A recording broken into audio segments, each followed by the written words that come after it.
오늘 저는 요한복음 10장 7절로 12절의 말씀을 가지고 양의 문이 되신 예수님이란 제목으로 은혜의 말씀을 나누고자 합니다. 예루살렘 성에 올라가는 문정에는 양의 문이 있습니다. 이 양의 문은 희생 제물이 들어가는 문이죠. 이스라엘 백성들에게 있어서 이 양의 문은 신앙의 중심지라고 해도 과언이 아닐 정도로 아주 중요한 문이기도 합니다. 예루살렘 성전이 BC 586년에 바벨론 느부갓네살 왕에 의해서 파괴되었는데 하나님의 도우심으로 느헤미야가 예루살렘으로 돌아와 성벽을 재건할 때 가장 먼저 성벽 재건을 수축한 곳이 바로 양의 문이었다고 느헤미야서 3장 1절에 증언하고 있습니다. 이스라엘 백성들이 느헤미야의 지시에 따라서 각 지파별로 나누어 성문들을 수축하게 되는데, 그리고 제일 마지막으로 성벽 재건을 완성한 곳이 또한 양의 문이었음을 증언하고 있어요. 다시 말해서 그들은 양의 문에서 수축을 시작해서 돌고 돌아 결국 양의 문에서 재건을 마치게 되었다라는 것을 보면은 양의 문 중심으로 그들은 신앙생활의 중심이 되었음을 알 수가 있습니다. 그런데 오늘 본문에 예수님께서 친히 나는 양의 문이다 라고 말씀하셨고요, 본문에 누구든지 나로 말미암아 들어가면 구원을 받고 들어가며 나오며 꼴을 얻으리라, 즉 양식을 얻으리라, 이렇게 말씀하셨습니다. 그러면 양의 문이 되신 예수님을 통하여 들어갔다가 다시 나올 때에 어떤 꼴의 양식을 얻게 되며 어떤 은혜와 어떠한 축복을 받아 누릴 수가 있을까요? 첫째로 양의 문이 되신 예수님은 죽었던 우리를 살리신 생명의 문이 되신 줄로 믿습니다. 예수님께서 오늘 본문 요한복음 10장 9절로 10절에 이렇게 말씀하셨죠. 시작. 내가 문이니 누구든지 나로 말미암아 들어가면 구원을 받고 또는 들어가며 나오며 꼴을 얻으리라. 도둑이 오는 것은 도둑질하고 죽이고 멸망시키는 것뿐이요 내가 온 것은 양으로 생명을 얻게 하고 더 풍성히 얻게 하려는 것이라, 이렇게 말씀을 하셨거든요. 예루살렘 성전에 들어갈 수 있는 총 8개가 있는데요, 그 가운데 성전 바로 연결되는 동문이 하나 있는데, 이 동문은 우리가 잘 알고 있는 미문이라는 그런 문입니다. 베드로와 요한이 성전 미문에 앉아 있었던, 나면서부터 못 걷는 사람을 고쳤던 그 장소가 바로 미문, 동문이라는 것이죠. 그런데 이제는 그 동문은 폐쇄되어서 사용하지 않습니다. 또 그리고 성전 옆에 베데스다 연못과 연결된 문이 있는데 이 문이 바로 양문이라고 합니다. 이 양문은 죄를 지은 사람들이 하나님께 희생 제물로 드릴 양이나 소 등 짐승을 끌고 와서 들어가는 문이죠. 이스라엘 백성들이 그 양문을 통해서 번제로 드리려고 끌고 온 양을 끌고 들어가서 그 짐승을 잡아 각을 떠서 하나님께 번제물로 드리고 그 피는 속죄소에 뿌려서 백성들의 죄가 용서받는 은혜를 있게 한 것을 우리가 알 수 있는데요. 그런데요, 죄 지은 인간이 일상의 삶에서 영원히 죄를 짓지 않고 살아갈 수가 있을까요? 절대 그럴 수 없어요. 성경에 보면은 모든 사람이 죄를 범하였으니 하나님의 영광에 이르지 못한다, 그렇게 말씀하셨고, 의인은 없나니 하나도 없다고 했습니다. 이 말은 우리 인간은 스스로 내 죄를 없이 할 수가 없다, 인간은 죄인이기 때문에 죄를 질 수밖에 없다라고 이렇게 성경은 증언을 하고 있어요. 그래서 이스라엘 백성들은 죄를 범할 때마다 짐승을 잡아 속죄물로 드림으로써 그들의 죄가 용서함 받게 되는데 한시적으로 죄 용서함을 받는 은혜를 체험하게 된 것입니다. 이것도 은혜죠. 우리 죄인은 절대 하나님을 만날 수 없거든요. 그런데 주님께서, 바로 하나님께서 이 짐승의 희생을 통해서 그들의 모든 죄를 잠시나마 일시적으로나마 제사함 받게 되는 것은 하나님의 은혜다. 그런데요, 이 은혜는 하나님께서 모세를 통해서 내리신 하나님의 율법의 규칙이었습니다. 그런데 이와 같이 한시적으로 생명을 보존하기 위한 율법을 온전하게 하여 영원한 생명을 보장하고 영원한 구원의 완성을 위하여 하나님께서 독생자 예수님을 이 땅에 보내셔서 십자가에 죽게 하심으로 말미암아 영원한 희생 제물이 되게 하셨다라고 이렇게 엄청난 하나님의 사랑을 우리에게 쏟아 부으셨어요.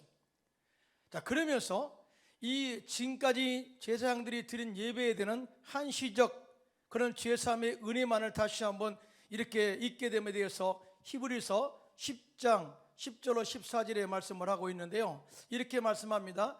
제사장들이 매일 서서 하나님을 섬기며 자주 같은 제사를 드리지만 이 제사는 언제나 죄를 없게 하지 못한다고 말씀을 해요. 사실은 제사장들이 하나님께 나와 제사 드리고 짐승의 피를 뿌리면서 제사함의 은혜를 받지만 언제나 항시적으로 죄를 깨끗하게 할 수는 없다는 거예요.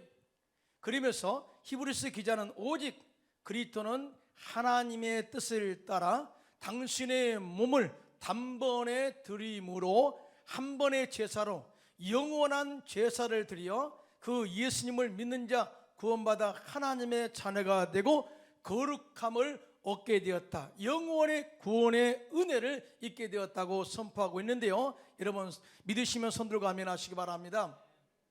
그러면서 예수님을 믿어 구원받은 자들에 대해서 히브리서 10장 17절로 19절은 이렇게 말씀합니다. 시작.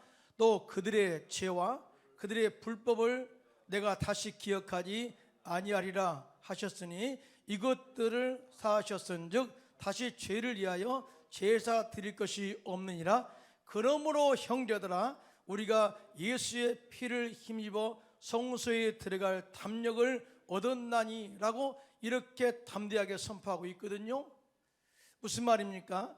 하나님께서 예수를 믿어 이미 하나님의 자녀가 되고 용서받은 사람, 즉 죄에 대해서 없다, 죄 없다 용서받은 사람에 대해서는 다시 회개하고 용서받은 죄에 대해서는 하나님이 절대로 기억하지 않겠다고 선언했습니다.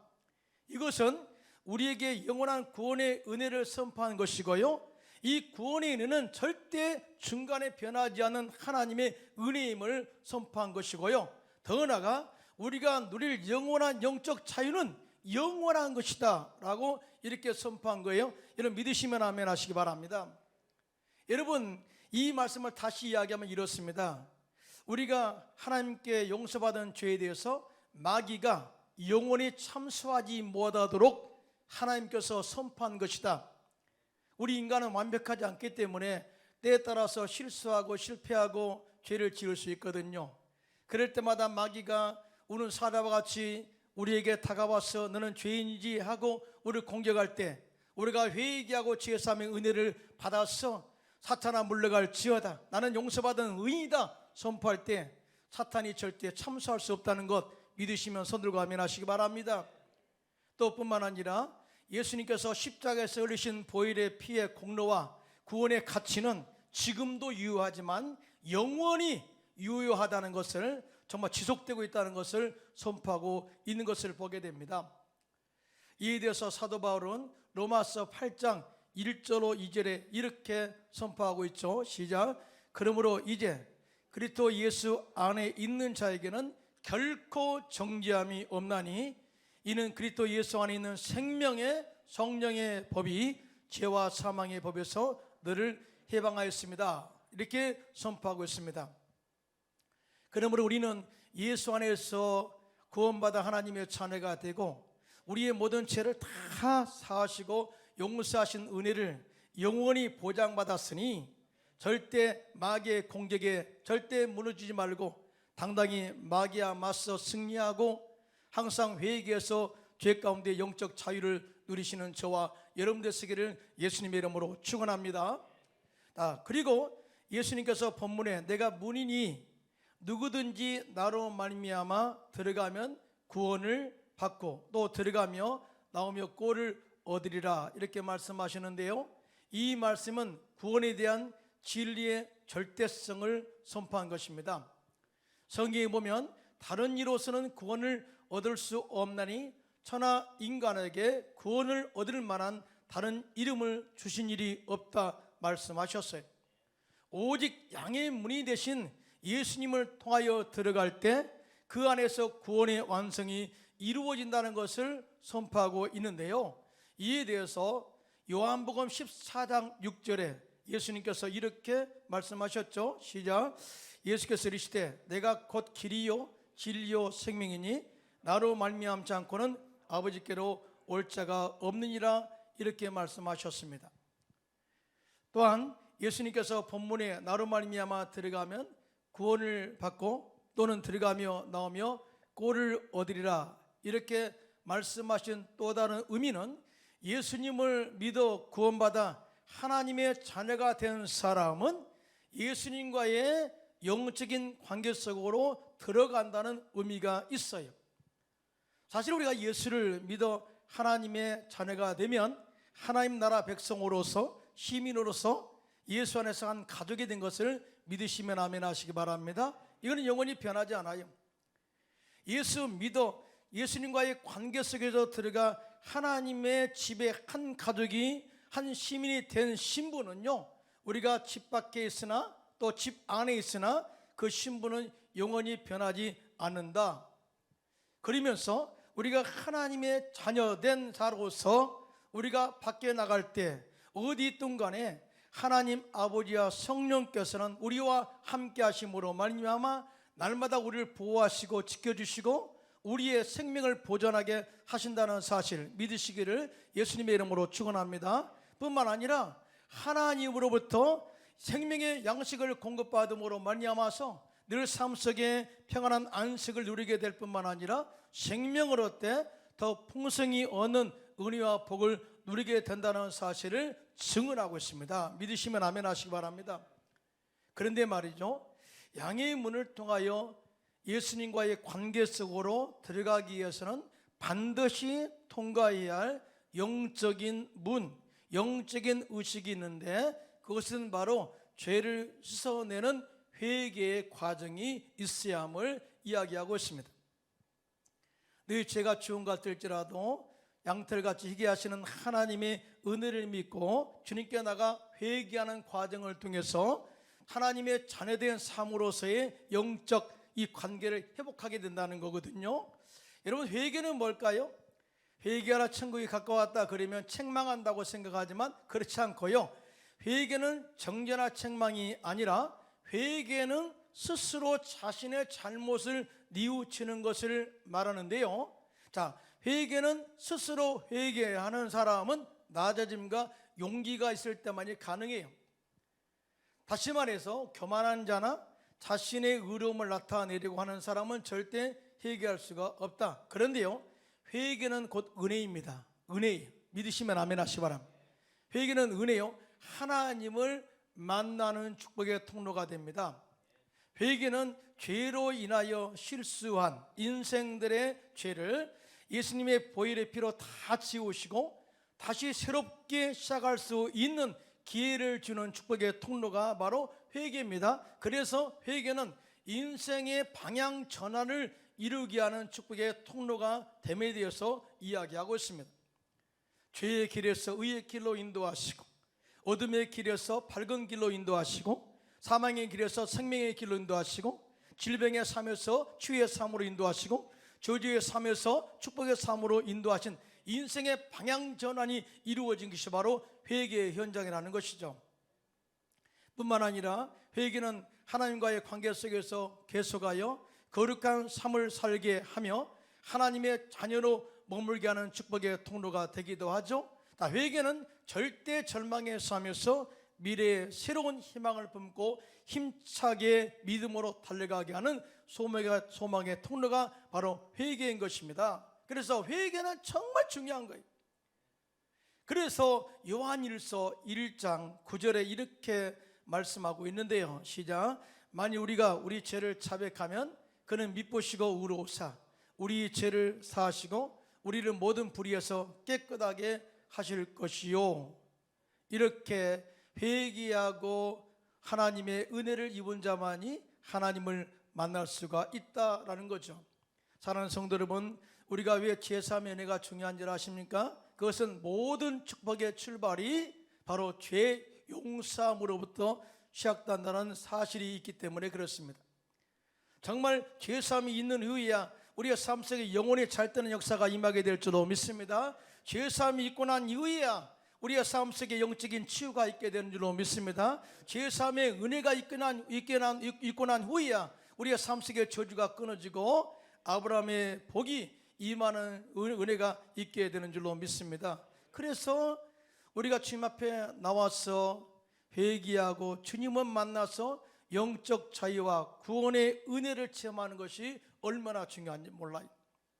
많은 사람들이 교회에 나올 때 답답한 마음을 가지고 나왔다면, 정말 내 마음속에 무거운 짐을 가지고 나왔다면 오늘 철저하게 회개함으로 양의 문이 되신 예수님을 만남으로 죄사함의 은혜를 받고 예배를 마치고 교회의 문을 나갈 때는 용서받은 의인으로서 당당하게 영적 자유를 누리면서 나가시기를 예수님의 이름으로 축원합니다. 갈라디아서 5장 1절에 이렇게 말씀하죠. 시작. 그리스도께서 우리를 자유롭게 하려고 자유를 주셨으니 그러므로 굳건하게 서서 다시는 종의 멍에를 매지 말라. 한 번 구원받은 백성은 영원히 하나님의 자녀입니다. 할렐루야. 절대 내가 내 자녀를 이 마귀의 손에 넘기지 않겠다고 말씀하셨고 내 손에서 빼앗을 자가 없다고 말씀하셨습니다. 이렇게 강력하게 하나님께서 우리 목자가 되셔서 우리 양들을 사랑하시고 품고 있는데 누가 하나님 그 손에서 우리 목자 되신 우리 예수님의 손에서 우리를 뺏어갈 수가 있겠습니까? 절대 우리는 이 주신 하나님의 은혜에 정말 감사하면서 절대 마귀의 종의 멍에를 매지 않기를 예수님의 이름으로 축원합니다. 이런 은혜를 계속해서 보존하고 유지하기 위해서는 성령으로 충만해야 되고요, 말씀으로 무장하고 기도로 깨어서 거룩한 삶을 유지하게 되시기를 예수님의 이름으로 축원합니다. 둘째로 양의 문이 되신 예수님은 우리에게 기도의 응답과 치유의 문이 되신다고 말씀하셨어요. 오늘 요한복음 5장 2절로 3절에 보면 예수님께서 유대인 명절이 되어 양의 문을 통과하셔서 예루살렘에 들어가셨어요. 그곳 예루살렘에 있는 양문 곁에, 양의 문 곁에 히브리 말로 베데스다라 하는 못이 있는데 거기 행각 5이 있고 그 안에 많은 병자, 맹인, 다리 저는 사람, 혈기 많은 사람들이 누워 물의 움직임을 기다리고 있었습니다. 그 이유는 천사가 가끔 못에 내려와 물을 움직이게 하는데 움직인 후에 먼저 들어가는 자는 어떤 병에 걸렸든지 낫게 되는 전설이 있었기 때문입니다. 거기에 38년 된 병자가 있었는데 예수님께서 그 누운 것을 보시고 병이 벌써 오래된 줄 아시고 이르시기를 내가 낫고자 하느냐? 그렇게 질문했을 때 병자가 대답하되 주여 물이 움직일 때 나를 못에 넣어주는 사람이 없어 내가 가는 동안에 다른 사람이 먼저 내려가나이다 라고 환경을 탓하고 자기가 치료받지 못한 이유를 이야기합니다. 그때 요한복음 5장 8절로 9절에 예수님께서 이렇게 선포합니다. 시작. 예수께서 이르시되 일어나 내 자리를 들고 걸어가라 하시니 그 사람이 곧 나와서 자리를 들고 걸어가니라. 이날은 안식일이니 라고 이렇게 착한 경위를 이렇게 기록하고 있어요. 이 38년 된 병자는 양의 문을 통하여 들어와 양의 문이 되신 예수님을 만남으로 인하여 38년 된 이 불치병을 완전히 치료함 받고 건강을 회복하여 집으로 돌아가는 은혜를 입게 되었습니다. 자, 그런데 이 사건을 통해서 양의 문이 되신 예수님이 당신의 사역에 대해서 두 가지를 밝히고 있는데, 먼저는 모든 질병을 치유하신 치료자로 오신 예수님을 선포하는 것이고요, 안식일에도 나는 일하는 안식일의 주인 되신 예수님에 대해서 이렇게 선포를 하고 있는 거예요. 다시 말해서 율법을 초월해서 역사하시는 하나님 본체임을, 예수님의 본체임을 선포한 것입니다. 그러므로 역시 정말 우리의 모든 질병을 치료하시고 또 율법을 초월해서 역사하시는 그 하나님 예수님을 믿으시고 우리의 모든 질병을 주께 맡기고 그 안에서 치료함 받고 회복하는 저와 여러분 되시기를 예수님의 이름으로 축원합니다. 여러분, 예수님께서 십자가를 지고 가신 고난의 길, 슬픔의 길을 라틴어로 비아 돌로로사라고 말합니다. 그런데요, 예수님께서 이 십자가를 지고 예루살렘에서 갈보리 십자가, 갈보리 언덕까지 가셔서 십자가에서 죽으시고 부활하심으로써 구원을 완성을 선포했어요. 다 이루었다, 구원의 완성을 선포했죠. 그런데 놀랍게도 빌라도에게 사형 선고를 받으시고 예수님께서 십자가를 지시고 출발한 그 예루살렘의 지점이, 그 지점이 바로 양의 문이었다는 사실을 알 수 있어요. 왜냐하면 바로 양문 곁에 빌라도의 관저가 있어서 예수님께서는 잡혀 밤새 채찍맞으시고 그곳에서 신문을 받으셨죠. 예수님께서 빌라도의 뜰에서 채찍을 맞으신 것은 우리의 질병을 치유하신 것을 증거하고자 한 것이에요. 그래서 바로 이 사도 베드로는 베드로전서 2장 24절에 이렇게 이 말씀을 하고 있죠. 시작. 신이 나무에 달려 그 몸으로 우리의 죄를 담당하셨으니 이는 우리로 죄에 대하여 죽고 의에 대하여 살게 하려 하심이라. 그가 채찍에 맞음으로 너희는 나음을 얻었나니 라고 증언을 하고 있습니다. 자, 예수님께서 양의 문이 되신다고 선포하셨을 뿐만 아니라 양문 곁에 빌라도의 뜰에서 채찍에 맞으시고 고난받으신 것은 그가 채찍에 맞음으로 너희가 나음을 입었음을 증거로 증명하기 위한 것이다. 그리고 십자가의 구원의 완성은 바로 양문에서부터 출발해서 갈보리 산까지 가서 십자가에서 죽으심으로 구원의 완성을 이루신 것이다. 그 출발점이 바로 치유의 출발점, 구원의 출발점이 바로 양의 문이었음을 증거하고 있습니다. 저는 주의 종으로서 또 선교사로서 30년이 넘도록 사역을 하면서 복음을 전하고 기도할 때마다 많은 병자들을 치유하시는 하나님의 전능하신 능력을 직접 눈으로 목도했고 경험했습니다. 누구도 고칠 수 없다는 백혈병을 기도 가운데 치료하시는 하나님의 능력을 보았고요, 고통사고로 식물인간에 대해서 도저히 깨어날 수 없다고 하는 그 사람을 기도했을 때 주님이 만지셔서 모든 세포가 살아나게 하신 하나님의 그 생명 역사를 직접 눈으로 보았습니다. 유방암으로 미래가 보이지 않던 그 사람이 말씀과 기도로 치료받은 하나님의 은혜를 보면서 과연 하나님은 살아계신다. 할렐루야. 지금도 치유하신 하나님으로서 역동적으로 역사한다는 사실을 저는 절대 잃어버릴 수 없어요. 지금도 양의 문이 되신 예수님, 치료의 하나님을 믿고 간절히 기도한다면 어떤 질병도 치료하시고 우리의 모든 질병도 고쳐주실 줄로 믿습니다. 여러분, 교회는요 또한 이 하나님의 기도의 응답의 처소이기도 하죠. 교회는 하나님께서 임재하는 곳입니다. 교회는 하나님을 찬양하고 하나님을 경배하는 예배 처소이기도 하죠. 그러나 더 중요한 것은 예수님께서 직접 말씀하셨습니다. 교회는 만민이 기도하는 집이다. 하나님의 집이다. 할렐루야. 만민이 기도하는 처소, 다시 말하면 만민이 기도하여 누구든지 예수 이름을 힘입어 나와서 기도하면 응답받고 돌아가는 처소가 바로 교회다라고 이야기해요. 성경에 보면 예수님께서 예루살렘에 가셔서 성전에 들어가셨을 때 하나님께서 임재하신 그 거룩한 성전에서 장사함으로 말미암아 장사의 소굴로 만든 자들을 향하여 내 집은 만민이 기도하는 집이라 선포하시면서 채찍으로 그들을 다 내쫓으시고 성전을 거룩하게 하셨습니다. 그리고 하나님의 임재 거룩한 성소로서 그렇게 만들어 놓았죠. 자, 교회는 하나님을 예배하는 장소임과 동시에 만민이 기도하는 집이, 그러므로 성도들이 마음의 소원과 기도 제목을 가지고 양의 문이 되신 예수님을 통하여 성전에 들어와서 소원을 가지고 기도한다면 나갈 때는 응답받고 돌아가는 조세가 바로 교회임을 믿으시면 손 들고 아멘하시기 바랍니다. 여러분, 자식이 없어 한이 맺힌 한나의 모습을 한번 볼까요? 한나는 사실은 자식이 없음으로 말미암아서 한이 맺혔어요.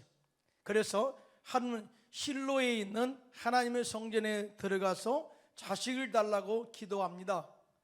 하나님, 만약에 자식을 주시면 젖을 뗀 후에는 하나님께 드려서 평생을 하나님을 성전에서, 하나님 성전에서 섬기도록 하겠습니다 하고 소원 기도를 드렸어요. 그런데 말이죠, 성경에 보면은 하나님께서 한나의 태의 문을 닫으셨다 그랬어요.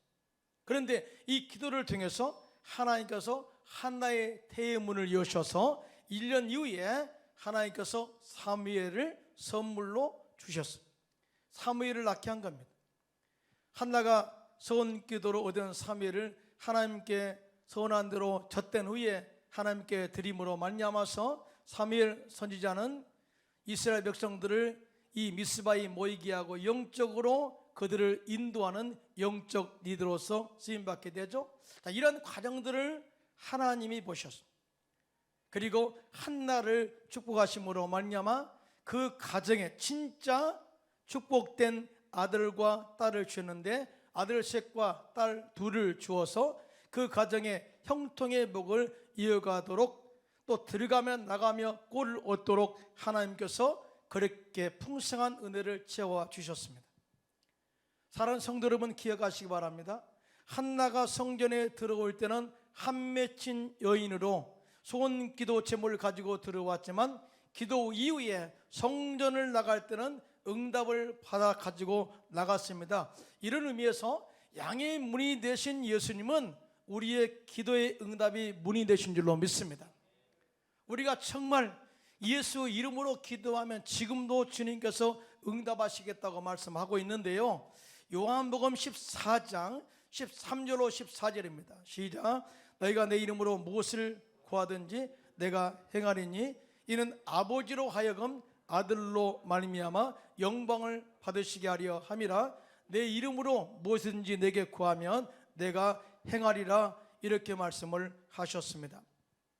그러므로 여러분들은 어떤 문제가 있든지 예수 이름으로 기도해서 문제 해결받고, 어떤 질병이 있다 할지라도 예수 이름으로 기도해서 치료함 받고, 어떤 소원이 있든 간에 예수 이름으로 기도해서 소원을 이루어내는 저와 여러분들 되시기를 예수님의 이름으로 축원합니다.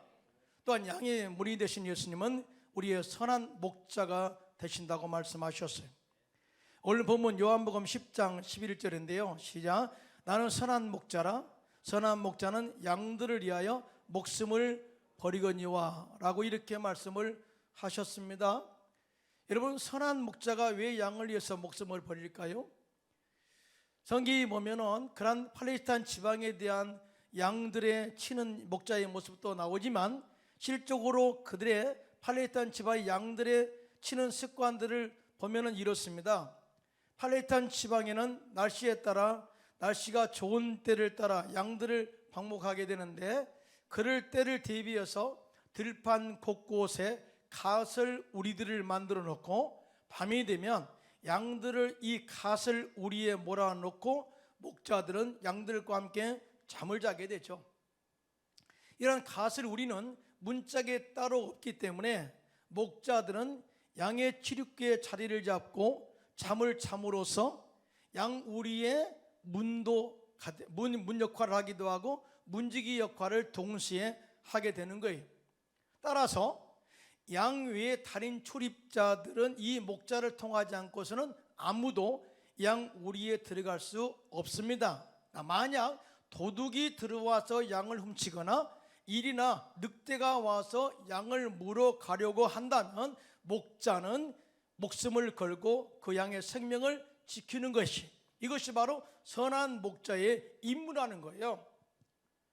그래서 양의 문의 역할을 한다는 것은 양의 목자와 같은 말의 의미를 가지고 있습니다.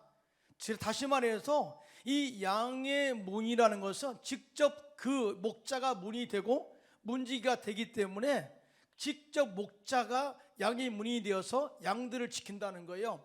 그런데 예수님께서 우리의 선한 목자가 되셔서 당신들의 양인 오리를 날마다 지키시고 생명의 위협에서 건져주시기 위해서 당신의 목숨을 걸고 우리를 지킨다는 거예요. 여러분 믿으시면 아멘 하시기 바랍니다. 그래서 다윗, 하나님을 목자로 모시고 살았던 다윗은 시편 23편에 이렇게 고백하죠. 야인은 나의 목자시니 내게 부족함이 없으리로다. 그가 나를 푸른 초장과 쉴만한 물가로 인도하시는도다. 이것만 뿐입니까? 우리 인생에 살 때 사망 음침한 골짜기를 가지 않아요? 그런데 이럴 때 주님이 어떻게 인도하신가? 시편 23편 4절은 이렇게 고백합니다. 시작. 내가 사망 음침한 골짜기로 다닐지라도 해를 두려워하지 않을 것은 주께서 나와 함께 하심이라. 주의 지팡이와 막대기가 나를 안위하시나이다 라고 이렇게 고백을 하고 있어요. 영적으로 이 지팡이와 막대기는 두 가지 의미가 있는데요. 지팡이는 지시형, 이쪽으로 가라 저쪽으로 가라는 지시형이고요. 막대기는 적들로부터 막아주는 방어 역할을 하죠. 이렇게 철저하게 선한 목자는 양들의 생명을 보존하기 위해서 지팡이로 막대기로 그렇게 양들의 생명을 보존한다. 그것도 목숨을 걸고 보존한다. 이렇게 증언하고 있는 것입니다. 그러므로 우리 역시 양의 문이 되신 예수님을 우리의 선한 목자로 영원히 모시고 살아야 될 줄로 믿습니다. 그리할 때 예수님께서 우리의 선한 목자가 되셔서 우리들을 삶의 위기에서 지켜주시고 우리들을 푸른 초장과 쉴만한 물가로 인도하셔서 부족함이 없는 풍성한 은혜와 축복의 꼴을 우리에게 부어줄 줄로 믿습니다. 이 목자 되신 예수님을 모시고 이 축복을 영원히 받아 누리는 저와 여러분들 되시기를 예수님의 이름으로 축원합니다.